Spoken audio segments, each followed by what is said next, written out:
မိတ်ဆွေများအားလုံးမင်္ဂလာပါရှင်ကျမအနေနဲ့เนาะကျမရဲ့မိတ်ဆွေများကိုခုမနေ့မှာဥပဒေဖူတူတောက်မျှပေးသွားမယ်အကြောင်းအရာတော့ပေါ့နော်ဒီစာရန်တွေချုပ်ဆိုတဲ့အခါမှာเนาะဒီလိုပစ္စည်းတွေကိုเนาะဒီစာအုပ်စာရန်ချုပ်ဆိုရင်တော့အရက်စာချုပ်နဲ့ချုပ်ဆိုလို့เนาะတရားဝင်နဲ့ဘာဝင်နဲ့စာချုပ်စာရန်ဖြစ်တယ်เนาะဘလို့ပစ္စည်းတွေကိုဆိုလို့ရှိရင်တော့เนาะဒီမှတ်ပုံတင်မှာတရားဝင်စာအုပ်စာရန်ဖြစ်မယ်ဆိုတဲ့အကြောင်းအရာလေးတွေကိုเนาะကျမရဲ့မိတ်ဆွေတွေနော်ဥပဒေဘုသူတရစီရင်အလို့ငါရည်ပဲပြီးတော့ကျမဒီအကြောင်းအရာလေးကိုဒီဥပဒေဘုသူတကိုမျှပေးသွားမှာဖြစ်ပါတယ်နော်အဲ့တော့ဘလို့ပစ္စည်းတွေနဲ့ပတ်သက်ပြီးတော့နော်စာဥစာတန်းချုပ်ဆိုမယ်ဆိုလို့ရှိရင်တော့နော်ဒီလွှဲပြောင်းရောင်းချပေးကပေါင်နှံငါရဲ့ဆွန့်လွတ်ပေါ့နော်လူထမ်းပေါ့နော်ဒီလိုမျိုးတွေပြုလုပ်တဲ့ခါမှာစာဥစာတန်းတွေချုပ်ဆိုမယ်ဆိုလို့ရှိရင်ဖတ်ပုံတွေမှာတရားဝင်တယ်ဘလို့ပစ္စည်းတွေဆိုလို့ရှိရင်တော့ဒီအရက်စာချုပ်နဲ့ပဲနော်အသိဉာဏ်စာချုပ်တွေနဲ့ပဲတရားဝင်တယ်ဆိုလို့ရှိရင်เนาะဒီရွှေပြောင်းနိုင်တဲ့ပစ္စည်းတွေနဲ့ပတ်သက်လို့ရှိရင်တော့เนาะဒီအသိဉာဏ်စာချုပ်တွေနဲ့ပဲเนาะဒီလိုပဲချုပ်ဆိုလို့ရတယ်เนาะတရားဝင်စာအုပ်စာတမ်းလို့သတ်မှတ်တယ်ပေါ့เนาะရွှေပြောင်းနိုင်တဲ့ပစ္စည်းဆိုတာစိတ်လို့ရွှေလို့เนาะကားတို့ပေါ့เนาะငွေတို့ပေါ့เนาะဒီလို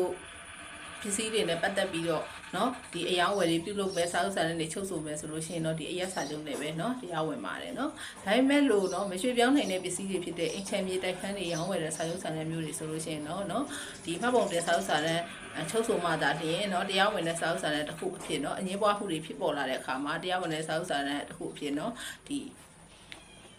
မှတ်ယူပါတယ်လက်ခံပါတယ်ပေါ့เนาะအဲ့တော့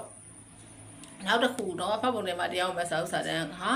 ဒီကိတိမတာသမီမွေးစားတဲ့စာချုပ်ခါမှာလည်းပဲကိုမွေးစားမဲ့တာသမီကိုကเนาะဒီအမွေပေးဖို့လို့အတွက်ရည်ရွယ်ပြီးတော့မွေးစားမွေးကန်အဖြစ်เนาะဒီမွေးစားတာဖြစ်တဲ့ဆိုတဲ့အကြောင်းကိုတရားဝင်เนาะဖတ်ပုံထဲစာအုပ်စာတမ်းချုပ်ဆိုပြီးတော့မွေးစားမှသာထင်ရင်เนาะဒီတရားဝင်ပါတယ်เนาะဒီအကြောင်းလေးတွေကိုကျွန်မအနေနဲ့မိတ်ဆွေများဥပဒေပုတောင်းမျှပေးသွားတာပါเนาะအဲ့တော့မိတ်ဆွေများเนาะအလွယ်မှတ်ထားမှာကမရွှေပြောင်းနိုင်တဲ့ပစ္စည်းစာမှာအလွယ်တကူပဲเนาะဒီရက်စာချုပ်နဲ့ချုပ်ထားခဲ့မယ်ဆိုရင်ညှိပွားမှုတွေဖြစ်လာတဲ့ခါမှာတရားမဝင်ဘူးเนาะဒီရွှေပြောင်းနိုင်တဲ့ပစ္စည်းဆိုလို့ရှိရင်တော့ဒါရက်စာချုပ်နဲ့တရားဝင်တယ်เนาะကိတိမတာသမီမွေးစားတဲ့စာချုပ်စာနဲ့ချုပ်ဆိုမယ်ဆိုရင်ဘုံလေးစာအုပ်စာနဲ့